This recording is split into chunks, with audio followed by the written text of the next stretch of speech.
الحمد لله نحمده ونستعينه ونعوذ بالله من شرور أنفسنا ومن سيئات أعمالنا من يهده الله فلا مضل له ومن يضلل فلا هادي له وأشهد أن لا إله إلا الله وحده لا شريك له وأشهد أن محمدا عبده ورسوله أما بعد میرے بھائیوں، سب سے پہلے تو میں آپ کو اس بات کی مبارکباد دینا چاہتا ہوں کہ مالک نے وہ فرض جو مومنوں نے اپنے اقرار کے بعد اپنے اوپر عائد کر لیا ہے، وہ فرض پورا کرنے کی توفیق عطا فرمائی۔ اور مجھے کبھی امید ہے کہ آپ سارے حضرات نے روزہ اس طرح سے رکھا ہوگا جیسے کہ اللہ نے بیان فرمایا ہے اور اللہ کے نبی صلی اللہ علیہ وسلم نے اس کی تشریح فرمائی ہے کہ من صام رمضان ایمان و احتسابا غفر له ما تقدم من ذنبه،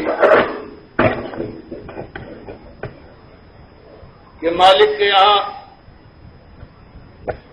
گناہوں کی معافی اور پروردگار کی طرف سے اجر صرف اس کے حصے میں آئے گا رمضان کے مہینے میں جو روزہ تو رکھتا ہے لیکن پوری ہوشیاری کے ساتھ، اور دو شرطیں یہ ہے کہ ایمانہ، پہلی شرط یہ ہے کہ اس کا ایمان پوری طرح سے خالص ہو، اس میں کوئی لوث اور کوئی نقص نہ ہو، وہ احتسابہ، اور دوسری چیز جو لازم ہے وہ یہ کہ ثواب سمجھ کر کہ مالک نے اپنے غلام کو حکم دیا ہے کہ میں جس وقت جو اشارہ کر دوں اس پر عمل پیرا ہو، اس کا میں اجر دوں گا، انعام دوں گا، اور کوئی شخص یہ بات سمجھ کر روزہ رکھتا تو مجھے آپ سے یہ کبھی امید ہے کہ اللہ نے چاہا تو آپ کا روزہ انہی شرائط کی پابندی میں ہوگا، اور امید ہے کہ پروردگار اس کا اجر دے گا۔ اور یہی بات حدیث میں، بخاری اور مسلم کی حدیث میں آئی ہے کہ وہ من قام رمضان ایمان و احتسابا، جو نماز پڑھتا ہے،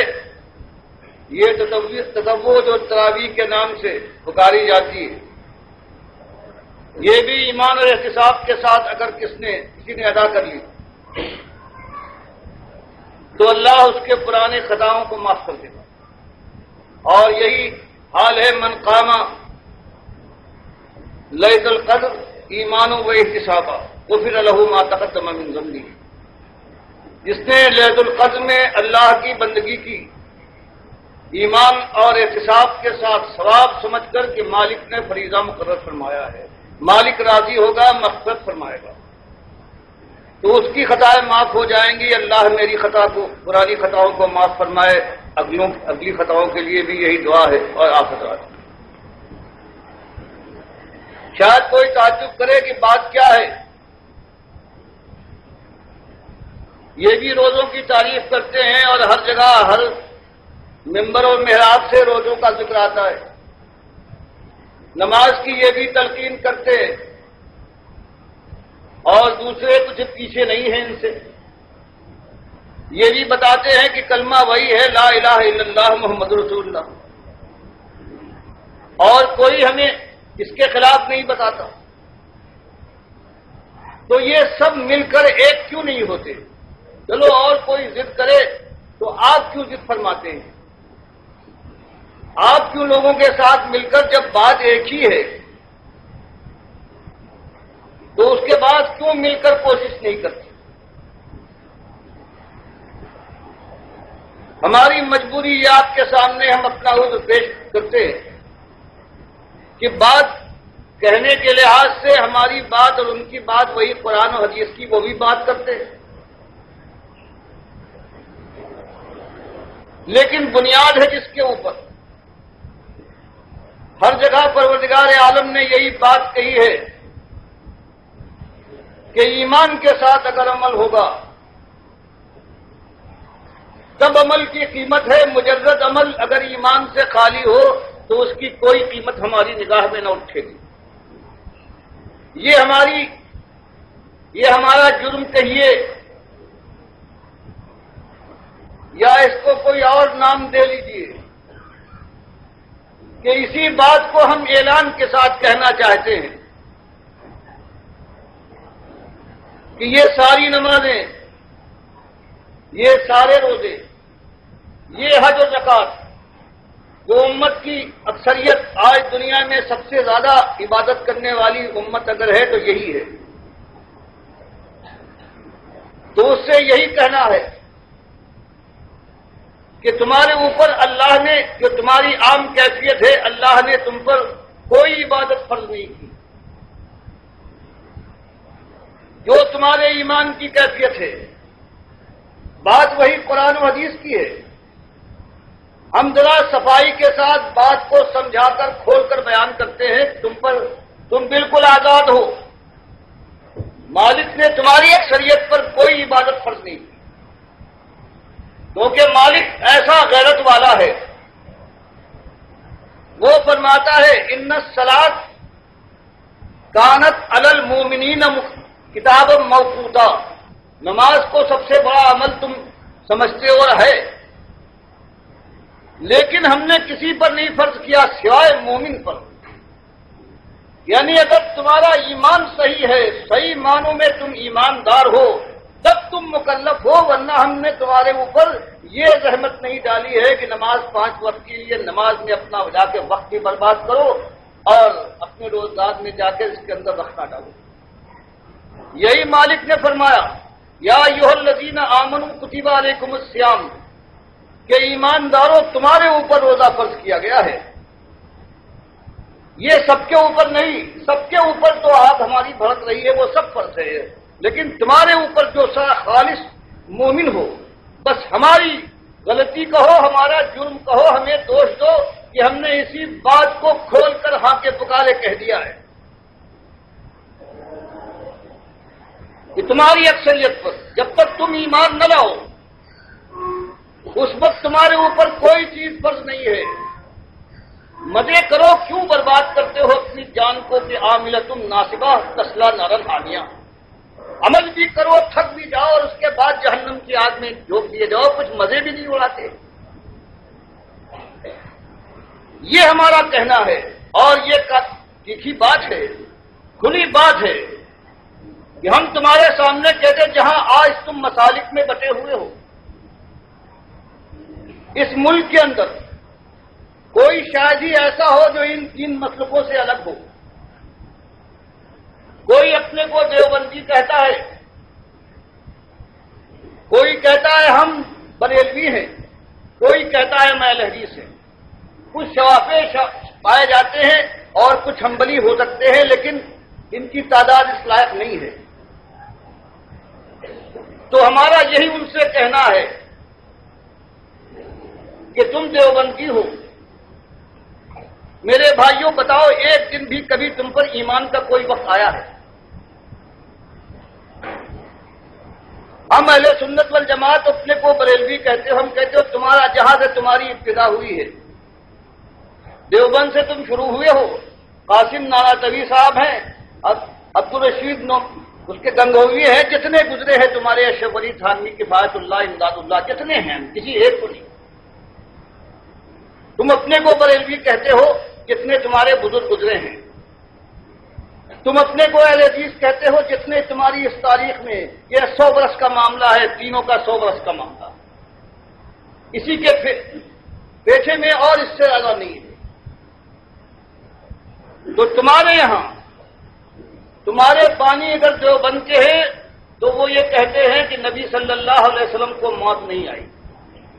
آپ کی روح خارج نہیں ہوئی آب حیات میں، دل میں ہے، آپ کی روح باہر نہیں نکلی۔ اور جیسے میں نے عقیدے لکھا ہے فوٹو کے ذریعے سے، خلیل صاحب نے جو بذل المجہود کے شارح ہیں ابو داؤد کے، کتنے بڑے ان کے امام ہیں دیوبندیوں کے، انہوں نے سارے فتوے جمع کیے پاکستان اور عرب ممالک کے، کتاب چھاپی، جو ان کے وقت سے آج تک جو دستور ہے، جو ثبوت ہے کہ سارے دیوبندیوں کا یہ عقیدہ ہے کہ اللہ کے نبی صلی اللہ علیہ وسلم اس قبر میں زندہ ہے، صرف نماز روزے کے مکلف نہیں ہیں، باقی ان کی زندگی دنیاوی زندگی ہے جیسے دنیا میں تھے، اور اس کے ساتھ ساتھ زور کے ساتھ یہ زندگی دنیاوی ہے، برزخی نہیں ہے۔ تو بتاؤ بھائیوں، تم میں اگر کوئی ایسا اٹھ کر کھڑا ہو جائے کہ میں دیوبندی نہیں رہا ہوں، میں مسلم تھا، میں نے قرآن و حدیث کو مانا ہے، ٹھیک سر آنکھوں پر تم مان سکتے ہو، تم کہہ سکتے ہو، ورنہ تمہارا یہ کہنا کہ ہم پر نماز ہم نے پڑھی ہے، روزے رکھے ہیں، تو مالک فرماتا ہے کہ وہ من یکفر بالطاغوت ویؤمن باللہ فقد استمسک بالعروۃ الوثقی لا انفصام لها۔ تم اپنے ان کو بناتے ہو اپنا پیشوا، اللہ کی کتاب کے خلاف صاف فیصلہ دیا ہے، اور تم بجائے اس کے کہ اس کا کفر کرو،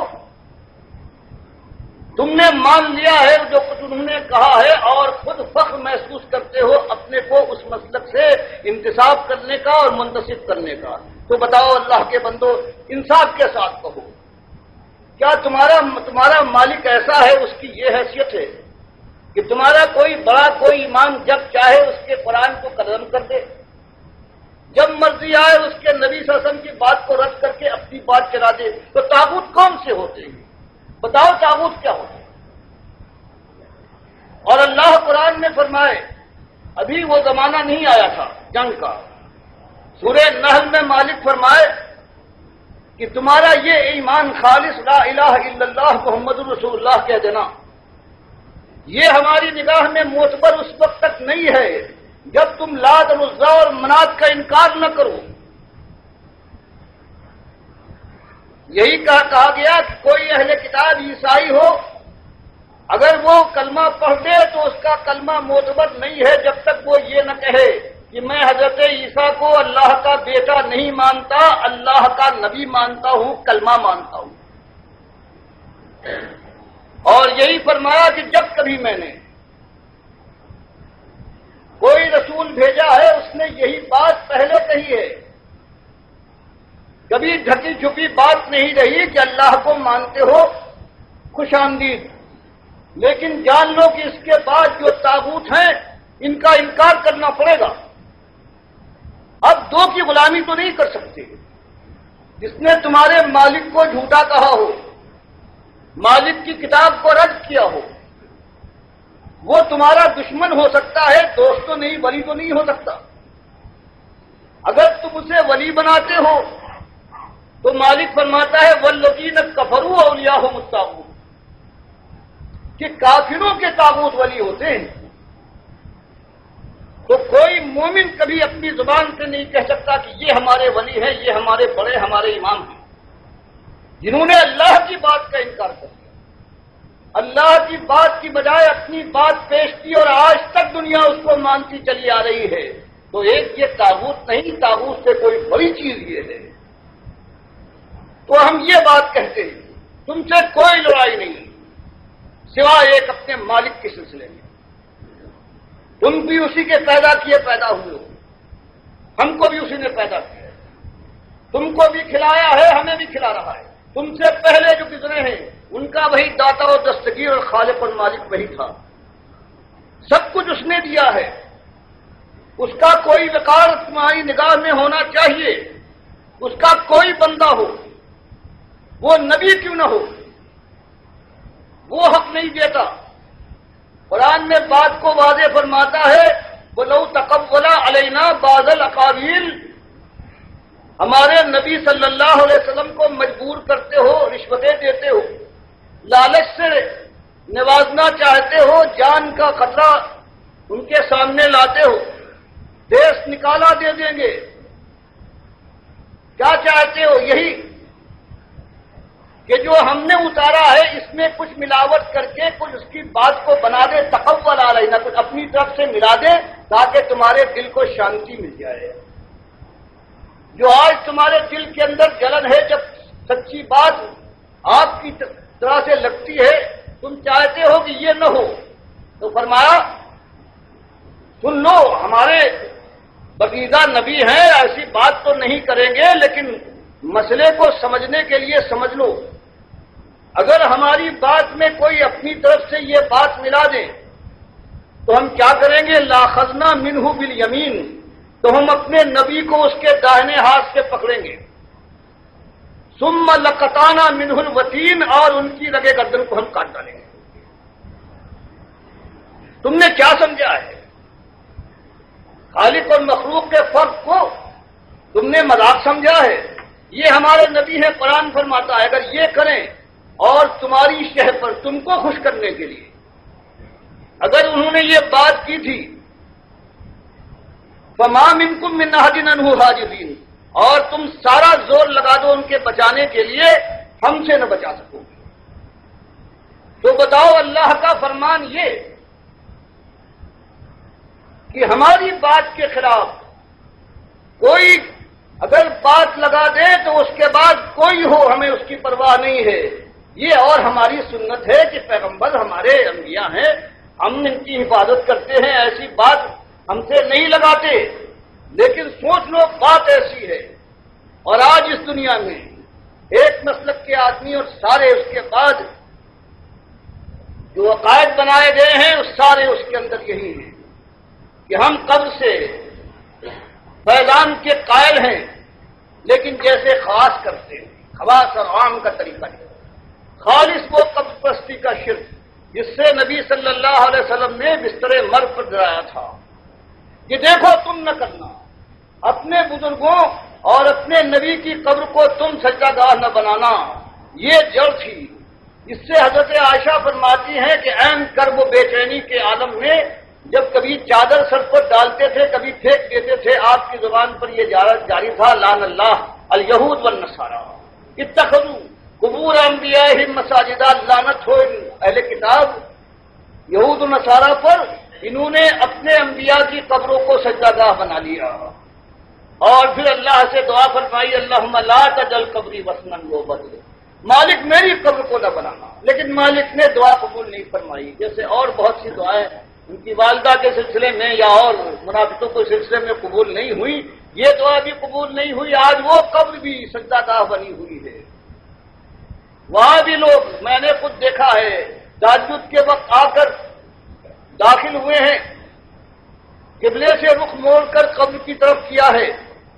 ہاتھ باندھ کر، لمبی داڑھی والے حاجی صاحب ہیں، آنسو بہا رہے ہیں، نبی صاحب سے فریاد کر رہے ہیں۔ یہ خاص اس کے اندر اس قبر کو، اس کے اوپر یہ کلش بنا ہے اور یہ گنبد لگایا ہے 700 سال کے بعد، اور سب نے اس کو مان لیا ہے، آج بھی جو ہے اس کے رکھوالے بن گئے ہیں۔ حالانکہ اللہ کے نبی صلی اللہ علیہ وسلم فرماتے ہیں کہ کوئی چیز نہ ہونا چاہیے، نہ قبر پختہ ہو اور نہ اس پر کوئی عمارت بنے۔ آج کس میں ہمت ہے کہ اپنے نبی کی بات کو نافذ کر کے یہ کام کر سکے؟ اس لیے کہ دنیا کا مزاج بدل گیا، اب ان کی پسند ہے، اب اللہ اور نبی صلی اللہ علیہ وسلم کا کہا نہیں چلتا، اب دنیا میں ان کو، اس لیے کہ ہزاروں ان کے اٹھانے والے ہیں، بڑے بڑے ائمہ ہیں، کتنے علماء دین ہیں، وہ کہتے ہیں یہی بات صحیح ہے۔ تو پہلی بات جو یہ ہے، ایک کا میں نے ذکر فرما کیا، دوسرے لوگ جو آج یہاں اس امت کے اندر ہے، اگر کوئی سلسلے سے ان کا تعلق ہے، اگر کہیں دینداری کی خوبو ہے ان کے اندر، تو بہرحال کہیں نہ کہیں لگے ہوئے۔ دوسرا گروہ جو ہے ان کے بانی رضا احمد رضا خان صاحب، یہ سب مانتے ہیں کہ ہاں زندہ ہیں، اور کہتے ہیں ازواج مطہرات بھی آپ کے پاس پیش ہوتی ہیں اور آپ رات ان کے ساتھ گزارتے ہیں۔ دو گروہ یہ ہو گئے امت کا، جو حنفیوں کا سب سے بڑا یہاں پر اجماع ہے، اور ان کے دو گروہ ہیں، دونوں گروہوں کا یہ ماننا ہے۔ غیر مقلدین اس سے آگے بڑھ گئے، وہ کہتے ہیں صرف یہی نہیں کہ نبی صلی اللہ علیہ وسلم اور انبیاء زندہ ہیں، بلکہ سارے لوگ جو مر جاتے ہیں وہ زندہ ہیں، اگر زندہ ان کے پاس زیارت کو جائے، سلام کہے، جیسے حدیث میں آیا ہے، تو وہ سنتے ہیں، دیکھ کر پہچانتے ہیں، اس کے لیے دعا کرتے ہیں، اور اس کے اوپر اس کے گھر والوں کے اعمال پیش کیے جاتے ہیں۔ اگر اچھے اعمال ہوتے ہیں تو خوش ہوتا ہے، اور اگر برے اعمال کرنے والے ہوتے ہیں تو وہ دعا کرتا ہے کہ مالک ان کو موت نہ دے جب تک کہ اچھے اعمال نہ کرنے لگے۔ تو اس قبر میں پہنچنے کے بعد زندہ نہیں بلکہ زندوں سے زندہ ہے۔ زندہ تو بیچ میں مٹی کا پردہ ہے، وہ نہیں دیکھ پاتا، لیکن وہ ہے، وہ دیکھتا بھی ہے، سنتا بھی ہے، خوش بھی ہوتا ہے، دعائیں بھی کر رہا ہے۔ یہ ہے اہل حدیث کا، اور امام احمد کا، امام ابن تیمیہ کا، ابن قیم کا، ابن کثیر کا، ابن حجر کا، جتنے بڑے بڑے عالم مانے جاتے ہیں، کچھ کے میں نے فوٹو آپ کو دے دیے ہیں، وفات النبی کی کتاب آپ کو یہاں مل جائے گی، ان کے فوٹو دکھا دیے ہیں۔ تو بتائیے اگر یہ مسئلہ ہو جائے کہ شرک کی جو بنیاد ہے جس کے ذریعے سے شرک پھیلتا ہے، اور شرک کی بنیاد کیا ہے کہ مرنے والا مرا نہیں، زندہ ہے، دیکھتا ہے، پہچانتا ہے، خوش ہوتا ہے، منت مانو، نظر چڑھاؤ، پھر اگر اس کے پاس خود طاقت نہیں ہے تو وہ سفارش کرے گا، اس کی سفارش ایسی تیر بہدف ہے کہ مالک ٹال نہیں سکتا، ایسا وہ محبوب اور ایسا وہ لاڈلا ہے۔ یہی بنیاد ہے۔ ہم نے کیا کیا ہے کہ بھری بزم راز کی بات کہہ دی، ہم نے یہ کھول کر اعلان کیا ہے کہ مالک کے سامنے جانا ہے، اس نے ہمیں پیدا کیا، اس نے ہمیں کھلایا پلایا، وہ ہم کو موت دے گا، وہ ہم کو اٹھائے گا، اور اس کے بعد حساب و کتاب کے بعد یا تو ہماری بدقسمتی ہے کہ آگ سے سابقہ پیش آ جائے، اور اگر خوش نصیبی ہے اللہ اسی خوش نصیبی سے سرفراز کرے تو ہمیشہ کی جنتیں ہے، اللہ کی خوشنودی ہے اور ہمیشہ کی خوشحالی ہے۔ ایک اس بات کو ہم نے پیش کر دیا، اور اسی نقطے کو سمجھیے کہ مالک کے یہاں سے جو آتا ہے وہ یہ نہیں کہ ایمان صرف لے آؤ لا الہ الا اللہ محمد رسول اللہ ہے، بلکہ مالک آزماتا ہے کہ تم اپنے ایمان میں کتنے پختہ ہو۔ اگر اللہ کے ساتھ یہ وعدہ کرنے کے بعد دنیا سے ڈرتے ہو، کسی اور نے اللہ کے خلاف اللہ کی کتاب کا انکار کر کے ڈنکوں کے چوٹ کے اوپر آواز نکالی ہے، دنیا نے مانا ہے، تو تم ماننے کو تیار نہیں ہو تو اور کافری کیا ہے؟ اس کے علاوہ بتا دیجیے اور کیا چیز ہے؟ اور اس سے آگے بھی، اسی لیے مالک نے سورہ نحل میں یہ بتایا کہ اس سے اجتناب کرو طاغوت سے، وقت گزرا ہے۔ سورہ بقرہ میں اس کو اور تیزی کے ساتھ اور شدت کے ساتھ کہ وَمَن يَكْفُرْ بِالطَّاغُوتِ وَيُؤْمِن بِاللَّهِ فَقَدِ اسْتَمْسَكَ بِالْعُرْوَةِ الْوُثْقَىٰ لَا انفصام لَهَا۔ اب اور اس کے اندر شدت آئی کہ اجتناب نہیں، اب طاغوت کا کھلے کفر کرو، اور اس طرح سے ساری جو مصیبتیں آئی ہیں صرف جوان مردوں پر آیا کرتی ہیں جو اس ہمت کے ساتھ اپنے مالک کی غلامی کا نعرہ لگائے اور خلوص کے ساتھ ثابت کر دے، پھر کہیں اللہ بھی ان کو آزماتا ہے اور پھر پروردگار کی سنت پوری ہوتی ہے۔ باقی جو میل ملاپ کر لے، جو سب کو خوش رکھنا چاہے، اپنے مالک کو بھی اور مالک کے ان غلام دنیا والوں کو بھی خوش کرنا چاہتا ہے، وہ کبھی یہ بات نہیں کہہ سکتا۔ پھر زمانہ اور گزرا ہے، مالک نے اور کھول کر کہا کہ الذین آمنوا یقاتلون فی سبیل اللہ، اب صرف زبان نہیں، اب تو قتال کا معاملہ ہونا چاہیے۔ اب اللہ کی راہ میں تم قتال کرنے والے بنو، اگر وہاں تک نوبت پہنچ گئی ہے تو اللہ کے لیے دنیا سے ٹکرا جاؤ۔ اور جو یہ سب سے بڑے دشمن ہیں والذین کفروا یقاتلون فی سبیل الطاغوت، وہ تمہارے مزاحم ہوں گے وہی جو طاغوت کو اپنا ولی بناتے ہیں اور اس کے راستے میں اس کے لیے اس کی برائی، اس کی غلط باتوں کو منوانے کے لیے وہ قتال کر رہے ہیں۔ تو پھر فرمایا کہ پھر جنگ کرو، یہ اولیاء شیطان ہیں، اولیاء شیطان ان قید الشیطان کان ضعیفا، کچھ پرواہ نہ کرو، کیونکہ یہ شیطان، یہ طاغوتوں کے ماننے والے، یہ شیطانی فوج ہے۔ چاہے تم اپنے وسائل کو کم پا رہے ہو، ان کی تدبیریوں اور چالاکیوں کو دیکھ کر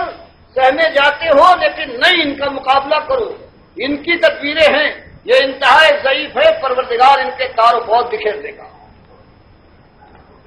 یہی بات میں آپ کے سامنے لانا چاہتا ہوں۔ کتنے آپ کے حضرات ہیں جو مدتوں سے یہی باتیں سنتے آئے ہیں، لیکن افسوس ہے کہ بعض حضرات ابھی تک ہمارے فرق کو اور ہماری قوم کے فرق کو نہیں پہچان پائے۔ ہم کوئی نئی بات کہاں سے لا سکتے ہیں قرآن و حدیث کے علاوہ؟ ہم تو صرف یہی کہتے ہیں کہ قرآن و حدیث کو مان لو، اور اس کے خلاف کوئی بھی آتا ہے جو اس کے خلاف کہتا ہے اس کو چھوڑو اور سمجھاؤ، نہ مانے اس سے کفر کرو، اور اگر موقع آ جائے تو اس کے خلاف جنگ آزما ہو، ساری تدبیریں اختیار کرو۔ یہ ہمارا کہنا ہے۔ ہمارا جرم اگر ہے تو ایک یہی جرم ہے سب کے بندوں، اور اگر یہ خیال ہو کہ لوگوں سے بھول ہو گئی ہے، اگر مانتے ہو کہ ہاں غلطی کی ہے بڑے بڑے لوگوں نے، تو آخر سب کے لیے مانو، سب سے بھولی تو ہوتی ہے، لیکن ان کو ایک عام کے لیے، عامی کے لیے کچھ موقع ہو سکتا ہے۔ لیکن تمہارا حال یہ ہے کہ تم کہتے ہو دنیا والوں کہ یہ علامہ دہر ہے، ان کے علم کو کوئی پہنچ نہیں سکتا، اور پھر وہ اللہ کی کتاب کے خلاف فیصلہ صادر فرماتے ہیں اور کہتے ہیں حدیث میں یہ آیا ہے۔ ان سے پوچھو کہ کیا اللہ کے نبی صلی اللہ علیہ وسلم اللہ کی کتاب کو جھٹلانے کے لیے بھیجے گئے تھے؟ اللہ کے نبی صلی اللہ علیہ وسلم کو یہ اختیار ہے کہ وہ قرآن کے کسی حکم کو بدل دیں؟ کیا اللہ نے نہیں فرمایا کہ نبی کو ہم نے اس لیے بھیجا ہے لِتُبَيِّنَ النَّاسِ مَا نُزِّلَ إِلَيْهِمْ، تاکہ وہ کھول کر صاف صاف بیان کر دے جو تم کی طرف نازل کیا گیا ہے،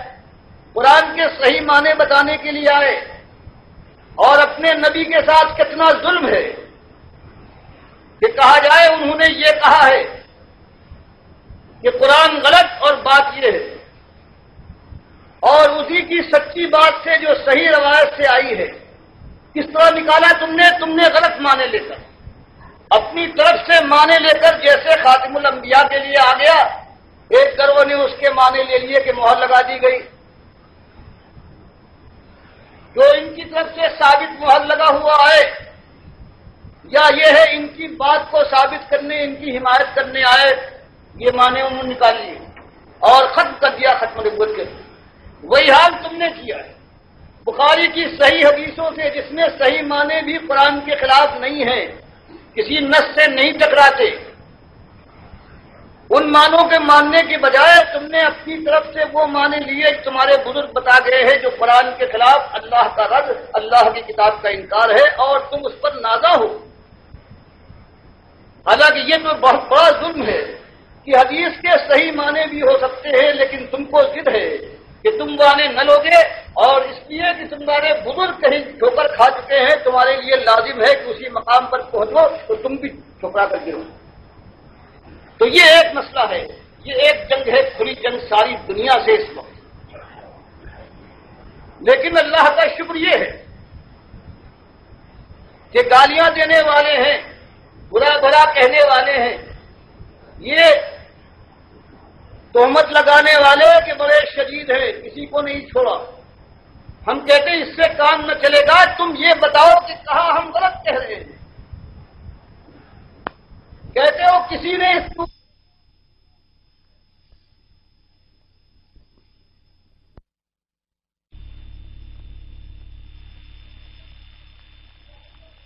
پی ٹی آئی اور ساری دنیا کو ہم نے دیکھا انہی کے اعتماد پر اللہ کی بات کو جھوٹ کہہ رہے ہیں، اللہ کے نبی صلی اللہ علیہ وسلم کی بات کو رد کر رہے ہیں. تو ایک غلام اللہ کا ہے، کیا اس کی غلامی کے اندر جوش پیدا نہ ہوگا، حرکت نہ آئے گی کہ اگر کسی نے نہیں کہا ہے تو میں غلام ہوں، چلو اللہ کے ہاں وہ جواب دے، لیکن میں کیا جواب دوں گا. اس لیے یہ بات ہر مسلمان کا حق ہے جو صحیح معنوں میں اللہ کی بندگی کا ثبوت دینا چاہتا ہے.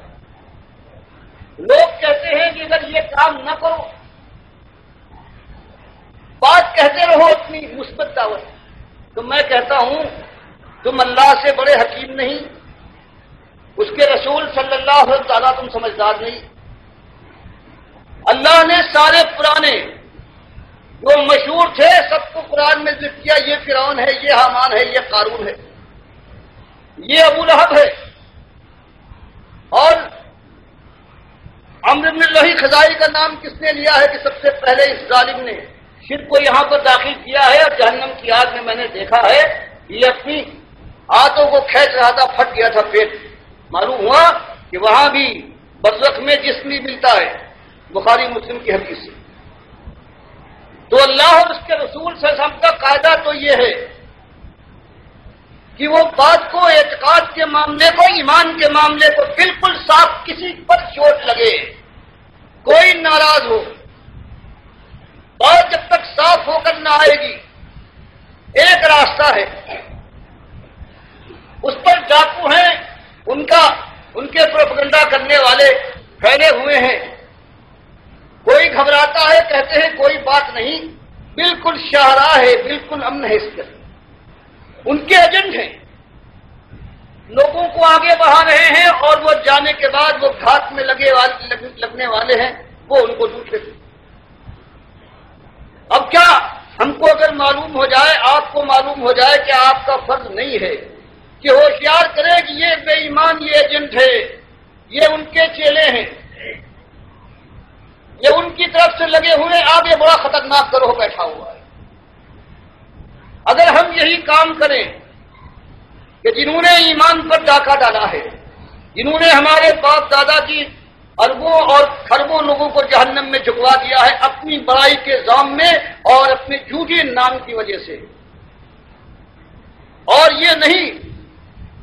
کہ وہ مر گئے تو گئے، ان کی کتابیں نہیں مری. دن رات ہر جگہ ایک خیجان پیدا ہے، اللہ کا انکار ہے، اللہ کے نبی سب، ان کی کتابیں بند تو نہیں ہوئی، وہ نہیں مرے ہیں. سانپ کو مارو اس کا زہر بھی ختم، لیکن یہ ایسا سانپ ہے کہ مارتے جاؤ زہر پھیلتا جائے گا. تو اگر اللہ نے پوچھا کہ ان ظالموں کے متعلق ٹھگوں کو تم جانتے تھے اور دنیا برباد ہو رہی تھی، تمہیں خبر تھی، اور تم اس خیال سے کہ ان کے بڑے نام ہیں، دنیا ناراض ہو جائے گی، لوگ کیا کہیں گے، تم نے اس بات کو کھول کر دنیا کے سامنے کیوں نہیں رکھا. تو اللہ کے بندوں، اگر آپ کوئی ہمیں تسلی بخش طریقہ بتا سکتے ہیں تو ہم اس پر سوچ سکتے ہیں. کوئی اور طریقہ اس کے علاوہ نہیں ہے. یہی اللہ نے کیا، یہی اللہ کے رسول صلی اللہ علیہ وسلم نے کیا، اور یہی پکارتے ہوئے آپ مکے کی گلیوں میں اور خانہ کعبہ کے اندر پکارتے تھے کہ انکم وما تعبدون من دون اللہ، تلاوت کرتے ہیں کہ تم اور جن کو تم من ظالموں کو پوچھتے ہو، سوائے اللہ نے تفسیر فرما دی کہ جو خود مومن نیک تھے ان کی بات اور ہے، کسی نے زبردستی کی ہے، جنہوں نے اپنے کو پجوایا ہے، یہ سب حسب جہنم، یہ سب جہنم کا ایندھن ہوں گے، انتم لہا واردون، اس میں داخل ہو کے رہو گے. یہ معمولی اور ڈھیلی بات ہے. اور جب یہ بات جواں مرضی کے ساتھ آتی ہے، اس کے بعد کہیں صحیح معنوں میں انسان کھٹکتا ہے کان کھڑے کرتا ہے، سوچنے پر مجبور ہوتا ہے، اور پھر چونکہ یہ حق ہے پھر اس کو قبول کرنے والا بن سکتا ہے، اس کے علاوہ کوئی اور راستہ نہیں ہے۔ یہ ایمان کا ہمارے تقاضا ہے۔ اسی لیے کہا گیا تھا کہ بدال اسلام غریبا وسیعود کما بدا۔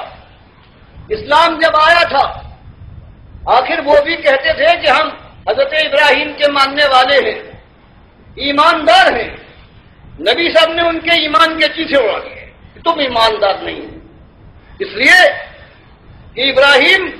ہمارا پیغمبر ما کان من المشرکین، تم مشرک ہو، وہ مشرک نہیں تھا۔ یہی جا کر مدینے میں ہجرت کے بعد یہی بات ان کے سامنے کھول کر رکھی گئی، تب یہ آشوب برپا ہوا ہے، زلزلے آئے ہیں، اور پھر وہ ساری تاریخ جو آپ کے سامنے ہے وہ دہرائی گئی ہے، اور اس کے بعد پھر کئی لوگ سمجھے ہیں، دماغ کھلے ہیں، اپنے مالک کی اصلی عزت کو پہچانا ہے، اور پھر کہیں راستہ لوگوں کی نگاہوں کے سامنے آیا ہے، اور پھر چلے ہیں، پھر اللہ کے وعدے پورے ہوئے ہیں۔ آج اگر اس طرح سے، اگر دوگلے پن کے ساتھ، اگر اللہ کے ساتھ اللہ کے انکار کرنے والے تابوت کا بھی آپ نے خیال کیا تو اللہ کے دوہرے قدم پڑیں گے۔ ایک تو آپ جانتے ہیں، بتا دیجیے گا، پھر دنیا میں یہ آوازیں اٹھ رہی ہیں کہ ہاں یہ تابوت تھے، چاہے تمہارے سر کے تاج ہوں لیکن اللہ کی بارگاہ سے راندے ہیں، ان کی بات نہ ماننا۔ تو اپنی ذمہ داری پہچانیے، باقی ساری چیزیں وہی ہیں، تھوڑی سی خلوص کے ساتھ، بالیدگی کے ساتھ،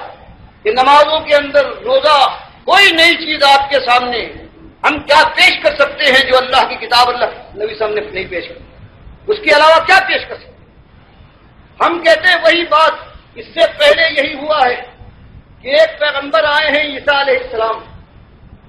ہزاروں لاکھوں کی تعداد ہے یہودیوں کو ماننے والے، توریت پر ایمان لانے والے، جو توحید کے راستے سے ہٹ گئے تھے۔ جب انہوں نے آ کر یہ بات پیش کی ہے تو ایک نبی کے ساتھ کیا کیا ہے دنیا والوں نے؟ کتاب کے ماننے وہ کہتے ہیں کہ بھائی میں انکار کرنے نہیں آیا، میں توریت کا مصدق ہوں، جو تم نے اپنی طرف سے اس میں ملا لیا ہے اس کا میں انکاری ہوں۔ یہی ہمیں کرنا ہے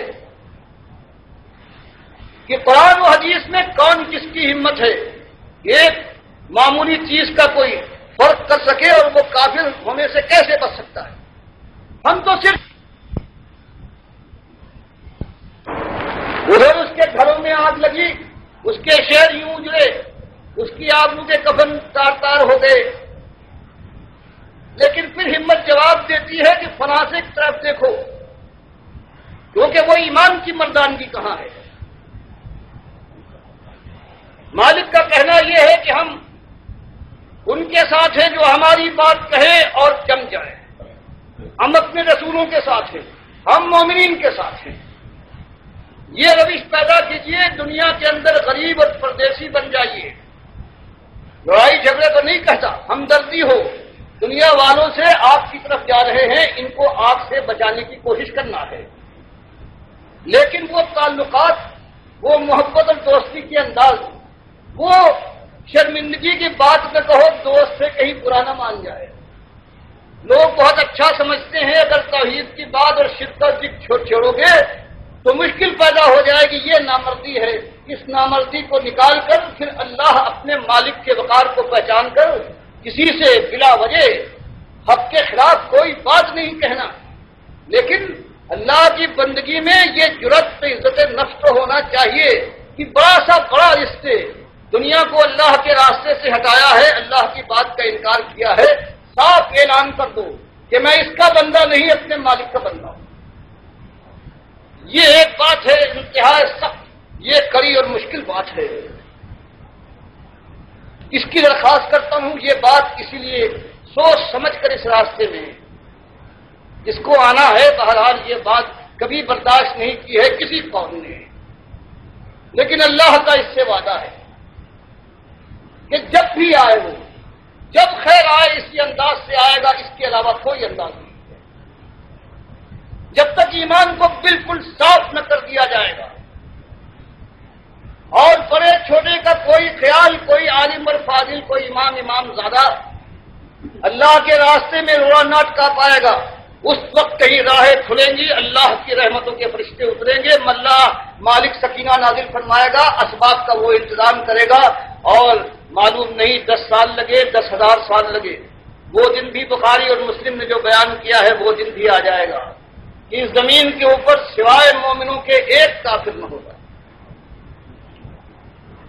اس لیے جزیہ ختم کر دیا جائے گا جو کافروں سے لیا جاتا ہے۔ عیسائیت کا جو آج زور و شور ہے، فرمائے عیسائیت کا نام نہ ہوگا، صلیب توڑ دی جائے گی، خنزیر کا پتہ نہ ہوگا۔ یہ بخاری مسلم دونوں نے اس حدیث کو بیان کیا ہے۔ مسلم میں ایک اضافہ ہے کہ 7 سال اس زمین پر اس زمانے میں ایسے گزریں گے کہ سب مومن ہوں گے، اور 2 مومنوں کے درمیان کوئی بغض، کوئی کینہ، کوئی لڑائی اور کوئی حسد نہ ہوگا۔ گویا جنت میں جو ہمیشہ مومنوں کو اس حالت میں رہنا ہے، 7 سال کے لیے یہ دھرتی کی آنکھیں بھی اس منظر کو دیکھ لیں گی۔ تو اس کے لیے کوشش جاری رہے اسی سمت، اور اللہ 10 سال میں وہ دور لے آئے تو مالک کی قدرت سے کوئی چیز بعید نہیں ہے۔ اس میں 100 سال لگے، یہ 1000 سال لگے، جب آئے گا وہ دور آئے گا تو اسی انداز سے آئے گا جو اللہ نے بتایا ہے، اللہ کے رسول صلی اللہ علیہ وسلم نے فرمایا۔ دنیا بنے گی، دنیا میں عزت تمکنت ملے گی،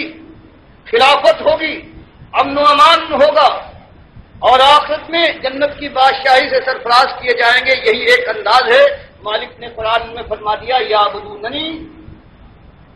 لا یشرکون بی شیئا، ایک ہے کہ مجھے اپنا اکیلا مالک مانے